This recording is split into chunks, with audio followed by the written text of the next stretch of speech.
Welcome, Bulldogs, to our PSA on opioids. For the past couple months, we've been researching the opioid epidemic in America. We've learned the negative effects about it. I'd like to welcome our close friend Phil Baker. He has dealt with first-hand problems, the effects of opioids. So one of the questions I have for you today is, were you ever aware that your aunt was using opioids? No, I was not. Opioids are no joke. They can lead to serious cases of addiction, which can cause death. Before your aunt passed, were you aware of the amount of people that suffer from opioid addiction? No, I really didn't pay attention to, but now it really opened up my eyes since my aunt lost her life to them. Opioids are drugs formulated to reduce pain. There are a wide range of opioids. Some you can get from your doctor, such as morphine, oxycodone, and hydrocodone. And how would you say your family was affected by your aunt's passing? Opened our eyes and we learned more about the crisis in New York and worldwide, and we started our own awareness to stop and prevent them. Alright, thanks for your time. Welcome. On the other hand, there's illegal made opioids like heroin and fentanyl. Opioids usually enter the community through the family medicine cabinet, theft, and robbery of local pharmacies. Opioids are the cause of almost 70% of all overdose deaths in the United States.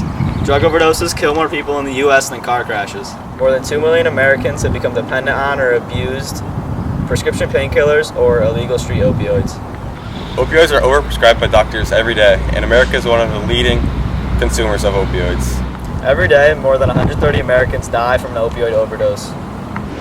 Opioids can cause many bad things to happen, such as various in genes and other bodily functions. And for some people, opioids don't actually relieve pain for genetic reasons, but instead they still get addicted.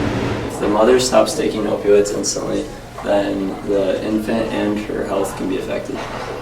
Recently, we've developed a survey on the opioid epidemic, and we've received over 150 responses.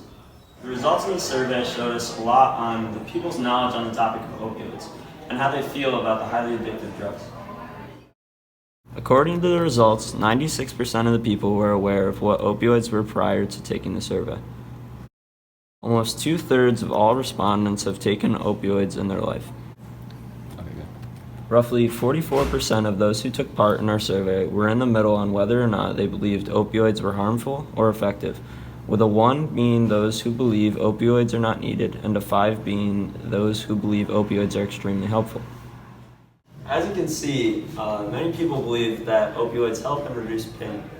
Pharmacies have reassured the medical community that patients won't become addicted to opioids, and healthcare providers are prescribing them at greater rates, no matter how significant the pain is. But opioids are very addictive, and with easier access to them, more and more people are becoming addicted and overdosing. Treatment varies, but may include discontinuing the drug. Medications such as methadone can help alleviate the symptoms of withdrawal and cravings.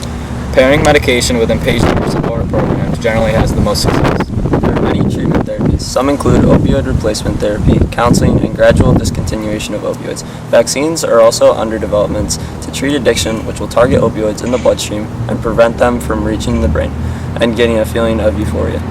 Oh, we have a special guest today, Jason Underwood. Here he is. Hey, how's it going? So Jason, where'd you go to school? I graduated from Stockton's Falls with my Regents diploma. I furthered my education at CDI Underwood, where I received an associate's degree in the liberal arts and sciences. Do you think that opioids should become less accessible? Well, what I think needs to happen is a thorough screening process of the potential opioid patient. Include evaluations of their medical, social, psychological backgrounds. This could help control accessibility of opioids in the hospital setting. Do you think that people abuse opioids? This is rather sad to say, but patients become addicted to opioids and find it impossible to break the addiction. An individual can suffer an injury to their back, for example, and be prescribed pain medications to help alleviate their pains. Instead of seeking other means, such as physical therapy, the individual continues to take the pain medications, to the point where the body becomes dependent. Over time, the body can develop a tolerance to the medication, causing it to lose its effectiveness. This in turn causes the individual to seek alternatives, sometimes even stronger pain medications. What would you say the most common opioids you encounter are? In the hospital setting, most frequently prescribed opioids include hydrocodone, oxycodone, or morphine. In the pre-hospital setting, these opioids are also seen. However, most frequently are illicit drugs such as heroin and fentanyl. What is your opinion on teens using opioids? Personally, I don't believe that opioids belong amongst the teen population. Although teens are susceptible to injuries due to athletics, They are still much more versatile and can bounce back from injuries easier than someone who is much older.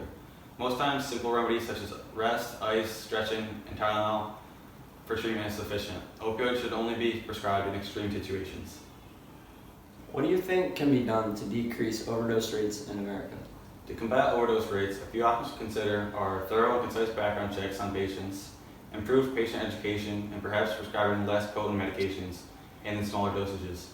Medications are usually prescribed based on weight measurements. However, perhaps a different method could be created.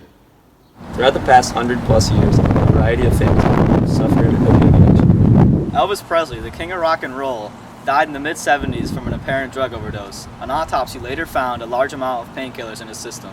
Marcus Aurelius, the Roman emperor, used opioids for medical purposes, but at some point probably became addicted to them during his reign over Rome.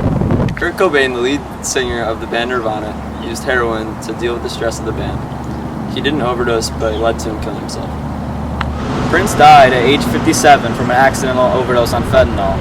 He was first prescribed opioids for his knee pain from jumping off stage, but soon became addicted to them. Now on to opioid addiction. Opioid addiction is a long-lasting disease that can cause health, economic, and social issues. Opioids are easy to fall addicted to, and they can make a huge impact on one's life. They can lead to problems with friends and family, with your work, and with one's health. There are many risk factors for opioid addiction and misuse, which include poverty, unemployment, criminal backgrounds, and young age. Fentanyl is an extremely dangerous drug that can be lethal in small amounts. It is 50 times more potent than heroin and 100 times more potent than morphine. Drug dealers are mixing fentanyl with other drugs because it is much cheaper and you can get high in much smaller doses. The high potency of fentanyl dramatically increases the risk of overdose, especially if someone is unaware that the pill or powder they're taking contains fentanyl.